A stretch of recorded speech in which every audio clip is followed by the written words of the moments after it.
en 250 pages à peu près, Oui, 270. 270, démontrer comment les dépôts bancaires, les cotisations sociales, ce qui est beaucoup plus grave, pour les dépôts bancaires, on avait une petite idée déjà, mais pour les cotisations sociales, les avantages sociaux des Français sont massivement volés par les banques avec la complicité absolue des politiques.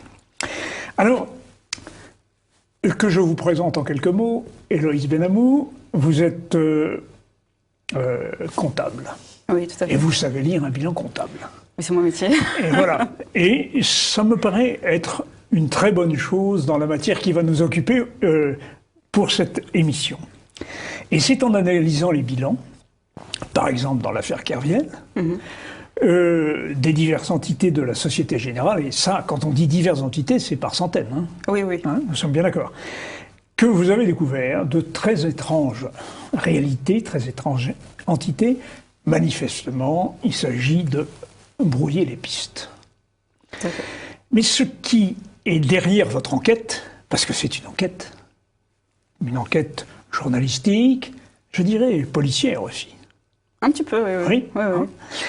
c'est que eh bien, on s'aperçoit que nous sommes totalement entre les mains d'une oligarchie. Alors vous donnez des noms, il y a des hommes, un petit groupe d'hommes, des banquiers, il y a beaucoup de Français dans ces banquiers, il ne faut pas croire qu'on va les chercher forcément outre-Atlantique, hein, et que ces hommes gouvernent la France à la place de l'État.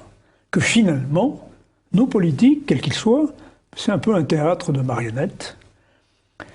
Et alors, je n'avais pas beaucoup d'illusions sur le système bancaire, et nos téléspectateurs, surtout la politique économie, n'en ont pas trop. Mais quand on s'aperçoit, Héloïse Benamou, que même la sécurité sociale finalement est entre les mains de cette oligarchie, qui par le haut lui pompe sa substance, la richesse, à cause de la dette évidemment, et s'invente des produits de toutes sortes pour financer cette dette, mais littéralement en servitude l'État français et les Français.